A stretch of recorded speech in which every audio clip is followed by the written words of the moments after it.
자, 우리가 지목에 대해서도 배웠습니다. 지목은 토지의 목적, 이용 목적이 무엇이냐에 따라서 토지의 종류를 구분해서 지적 공부에 등록한 것인데, 지목은 총 28개가 있다라고 했습니다. 지목의 종류가 어떤 것이 있는지 잘 알아두시면 도움이 될 것 같아요.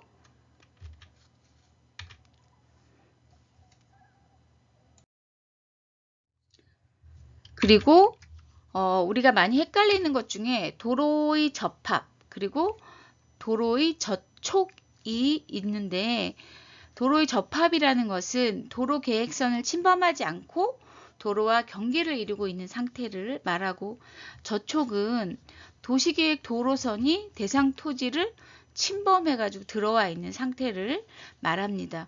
그림으로 구분을 해주시면 여러분이 좋을 것 같아요.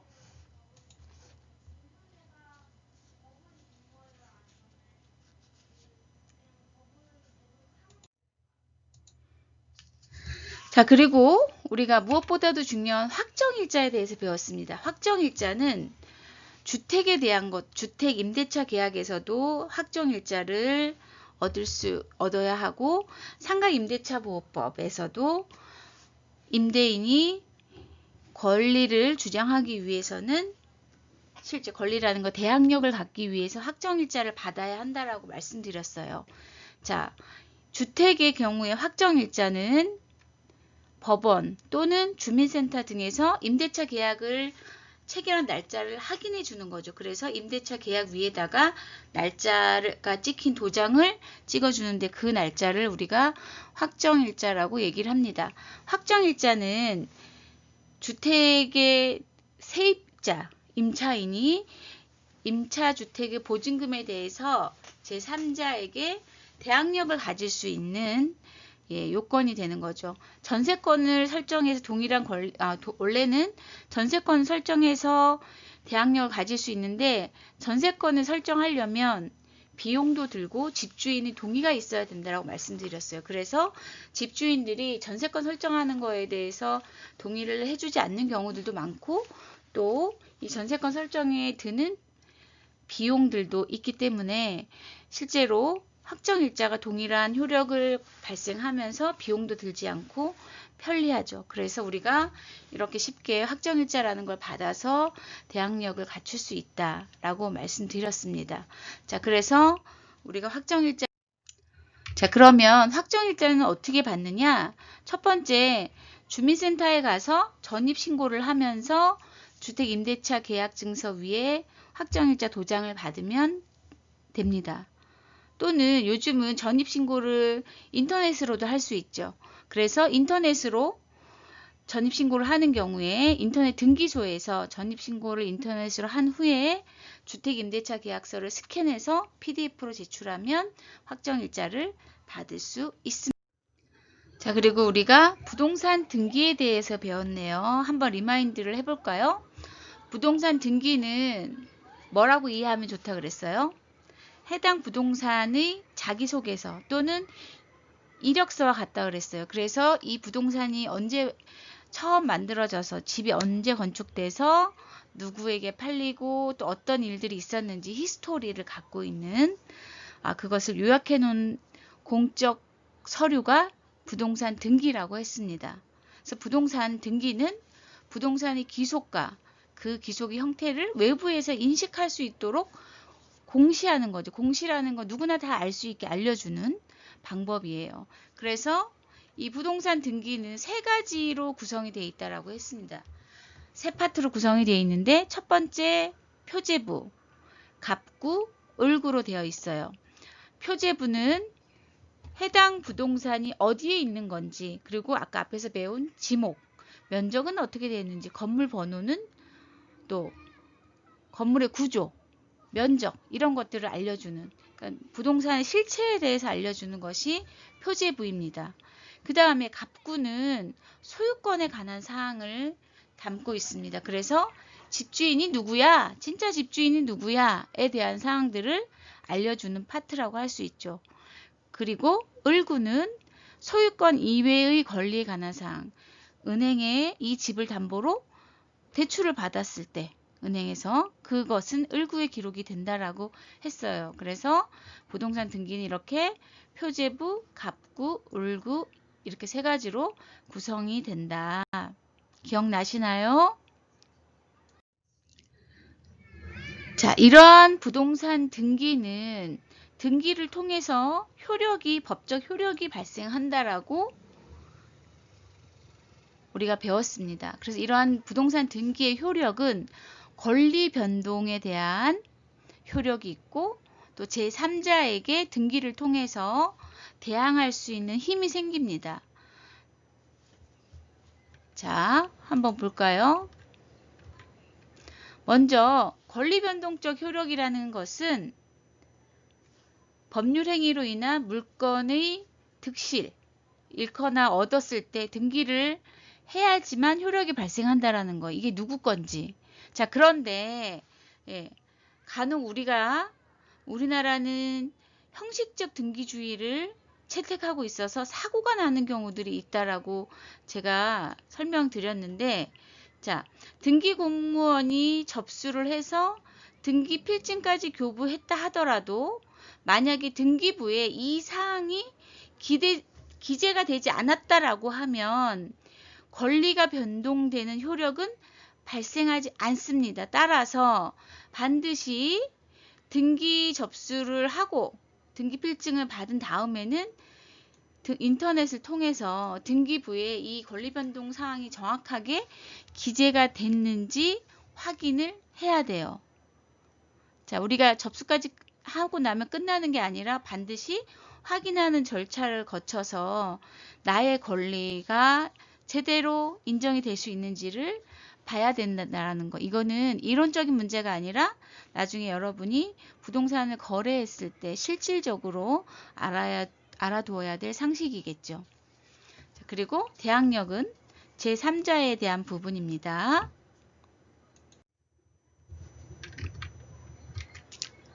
또한 등기를 통해서 동일한 부동산에 예를 들어 채무자가 여러 명이 있을 때 누가 먼저 이 채무에 대한 권리를 갖느냐, 그것이 순위 확정적 효력이라는 건데 이것도 부동산 등기에 나타나게 되어 있습니다.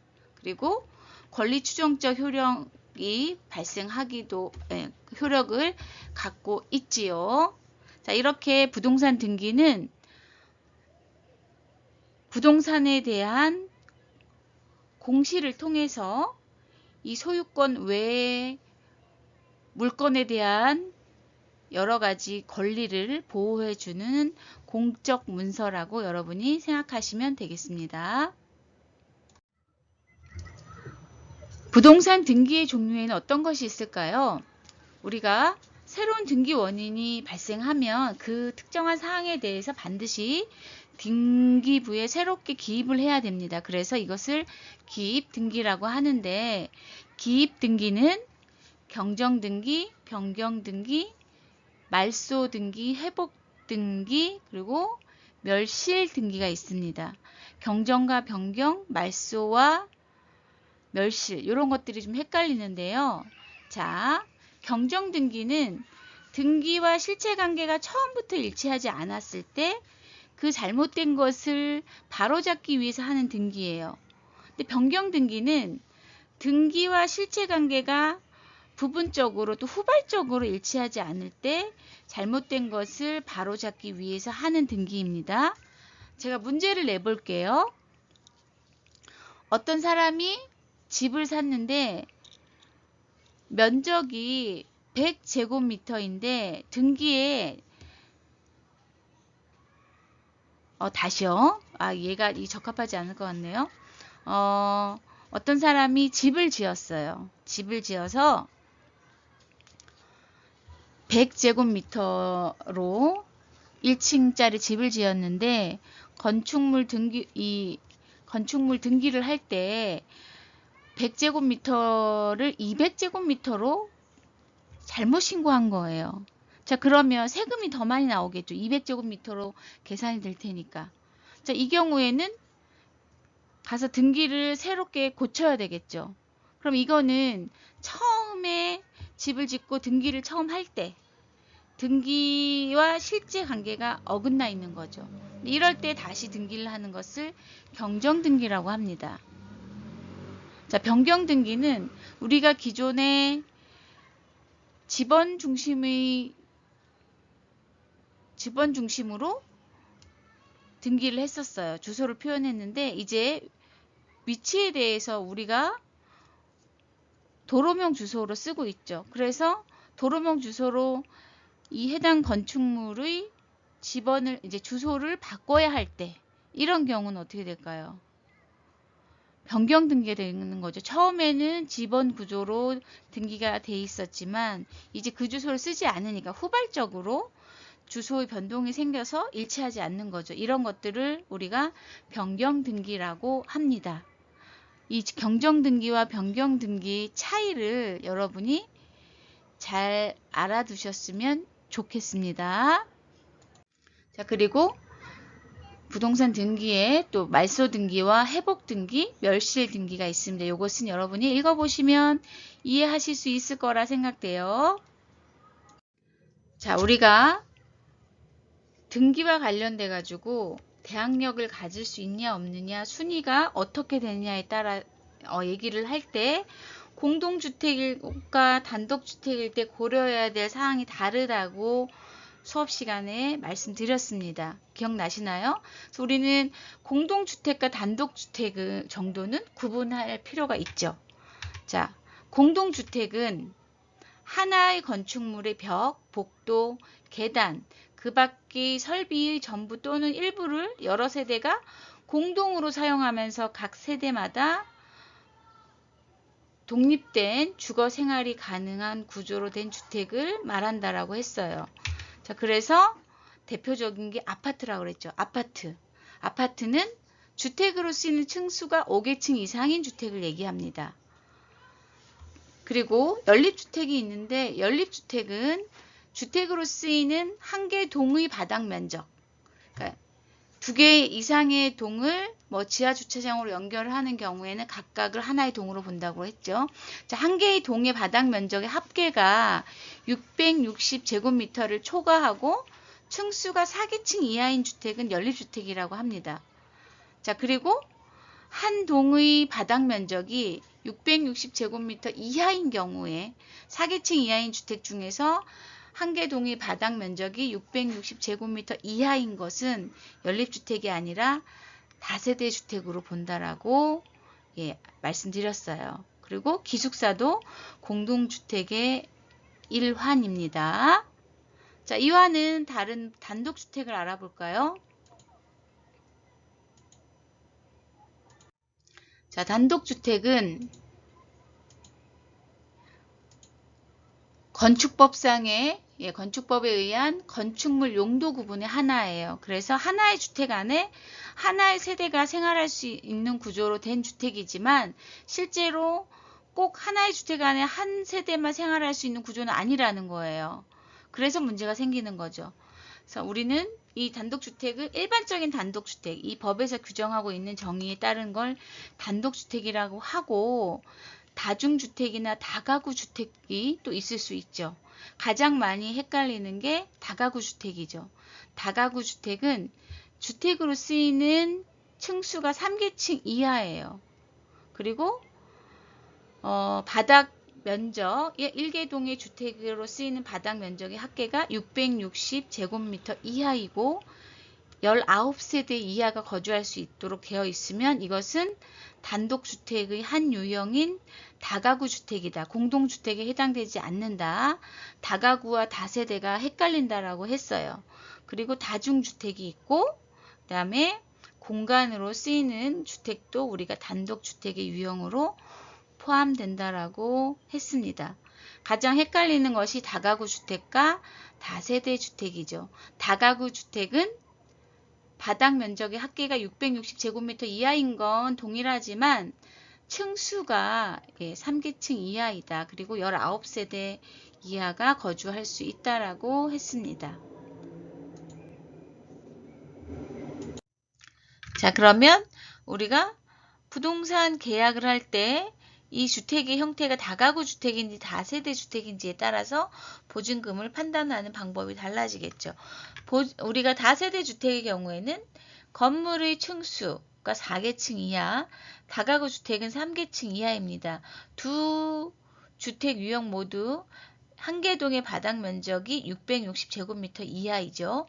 그래서 이렇게 구분하지만 더 중요한 것은 구분 소유가 가능하냐 안 하냐가 더 중요하다라는 거예요. 구분 소유가 가능한 주택은 다세대 주택, 그리고 불가능한 것은 다가구 주택이겠죠. 한 건물에 사람이 들어가 살 수 있는 주택이 10개로 살 수 있는 공간이 10개 있을 때 10명의 집주인이 각각 나눠서 주택을 소유하는 경우는 다세대 주택. 한 명이 소유를 하고 이거를 세를 놓는 경우에 다가구 주택이라고 생각하시면 되겠습니다. 자, 그래서 이때 우리가 보증금을 판단할 때는, 보증금의 안전성을 판단할 때는, 자, 다세대 주택은 구분 소유가 가능해요. 그래서 내가 빌리는 그 집의 집주인이 얼마의 대출을 받았는지만 신경을 쓰면 되겠죠. 그래서 내가 계약할 호실, 그 집주인의 대출, 등기부 등본상에 올라가 있는 근저당 금액과 나의 보증금을 합해서 이게 시세보다, 시세의 70%보다 저렴한지 안 한지 판단을 하고 보증금의 안전성을 판단할 수 있습니다. 왜? 각각의 호수마다 집주인이 다르기 때문에 내가 굳이 다른 집의 대출을 신경 쓸 필요가 없죠. 아파트하고 동일하다라는 거예요. 자, 반면에 다가구 주택은 집주인이 전체 건물들을 다 같이 가지고 있는 상태입니다. 따라서 나 말고도 이 집에 보증금을 내고 들어와 있는 세입자들이 여러 명이라는 거죠.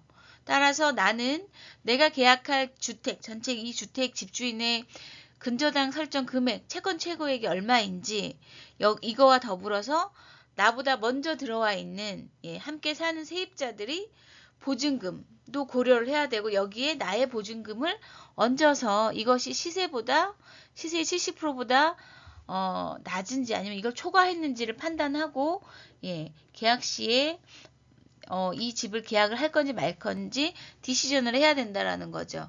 왜냐하면 이런 다가구 주택의 경우에는 건물 전체를 가지고 집주인이 대출을 받고 근저당을 설정하기 때문에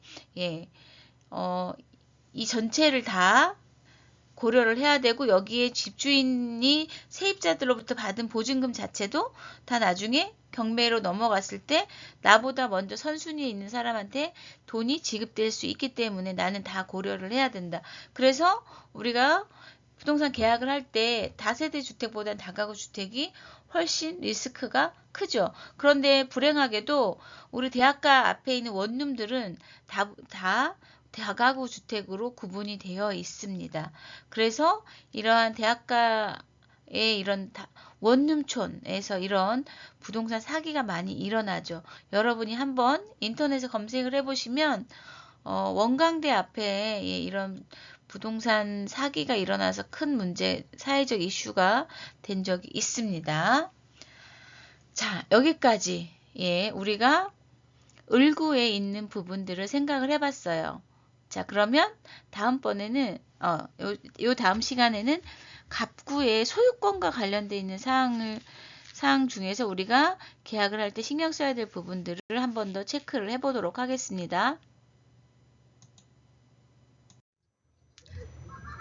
우리가 등기와 관련해서 신탁등기라는 것을 하나 더 배웠습니다. 이 신탁등기와 관련된 부분은 부동산 거래사고가 많이 발생하고 있어서 여러분이 잘 알아두셔야 된다라고 제가 강조를 했어요. 그래서 우리가 부동산 사기와 관련된 여러 가지 사례들도 읽어봤습니다. 자, 신탁등기를 한 경우에는 이 사람이 대출을 받은 거예요. 사실 담보대출. 그런 누구한테? 신탁회사한테. 그러면서 소유권을 어디에다 맡겨놨다? 신탁회사에다. 그래서 소유권이 잠시 소유권에 대한 부분들이 신탁회사로 넘어가 있기 때문에 이 소유권에 대한 건 어디서 우리가 확인했어요? 갑구에서 확인합니다. 그래서 갑구에 수탁자가 이렇게 보면 신탁사가 나와 있어요. 그리고 이 신탁을 할 때 그 조건을 다른 신탁 원부에 대한 번호가 이렇게 적혀져 있는 등기부 등본을 확인할 수 있다라고 말씀드렸습니다.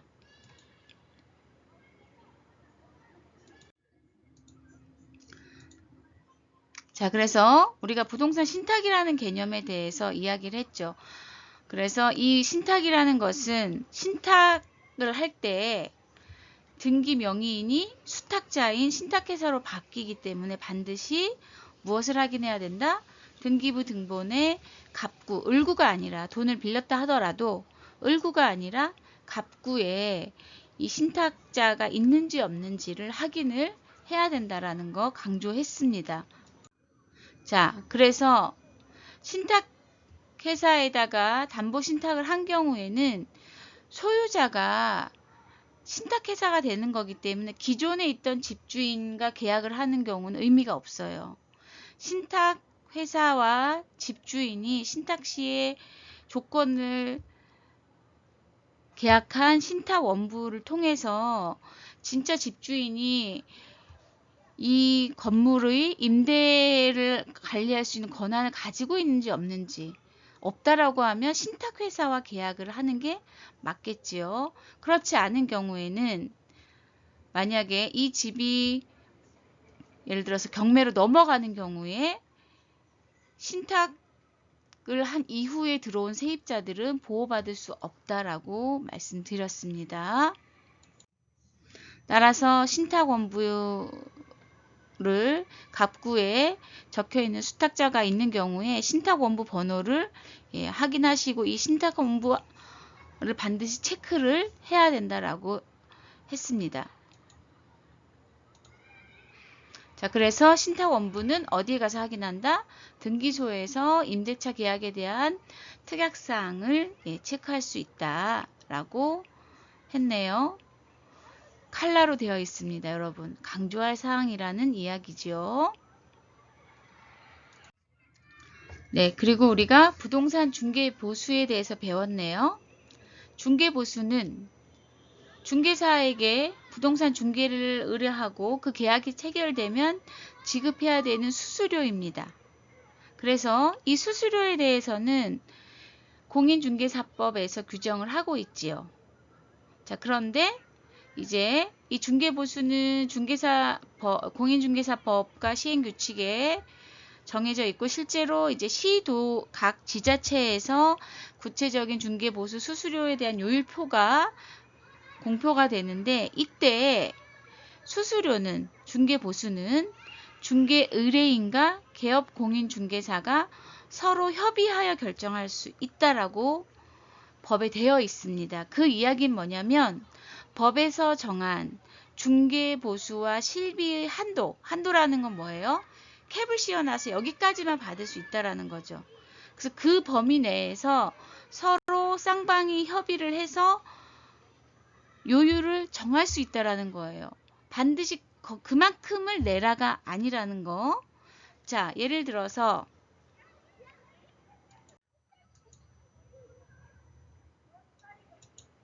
서울시의 경우에 뭐 요율표에 뭐 주택을 거래했을 때, 토지를 거래했을 때 0.9% 수수료표가 만들어져 있다. 0.9%로. 그러면 0.9%에 해당되는 수수료율을 다 내라가 아니라 상한이다. 그 요율이. 그래서 어떻게 해야 된다? 상한 요율 내에서 협의를 할 수 있다라는 거예요. 우리가 실제로 중개 거래를 할 때 중개사가 요구하는 그 수수료표에 있는 상한선을 그대로 다 주라는 이야기가 아니라고 강조를 했었습니다. 그래서 여러분들이 이 부분들을 잘 알고 있으셨다가 주택 임대차 계약을 한다든지 매매 거래를 할 때 중개사와 협의를 통해서 수수료를 정하면 된다라고 말씀드렸어요. 자, 우리가 부동산이라는 이 과목을 한 학기 동안 배웠기 때문에 다른 거 다 잊어버려도 신탁원부와 중개보수에 대한 부분들은 잊어버리시면 안 됩니다. 자, 그리고 또 하나 넷 리스팅이라고 해서 순가 중개 위임제라는 게 있다고 했어요. 이건 뭐냐면 예를 들어서 집을 거래할 때 5억까지만 받아주세요 라고 이제 중개사한테 의뢰했어요. 그런데 중개사가 6억에 팔고 집주인한테 5억만 건네주는 경우에, 이런 경우에는 신의 성실의 의무를 위배하고 또 부동산의 거래 가격을 조작해서 시장을 혼란스럽게 만들기 때문에 이것은 사실 엄격하게 따지면 불법이라고 말씀드렸습니다. 왜냐하면 지금 할 수도 없어요. 왜냐하면 우리가 실거래가 신고를 하게 돼 있는데 실거래가 신고할 때 벌써 오류가 날 수밖에 없죠. 이것은 불법이다 라고 기억을 해두시면 좋겠습니다.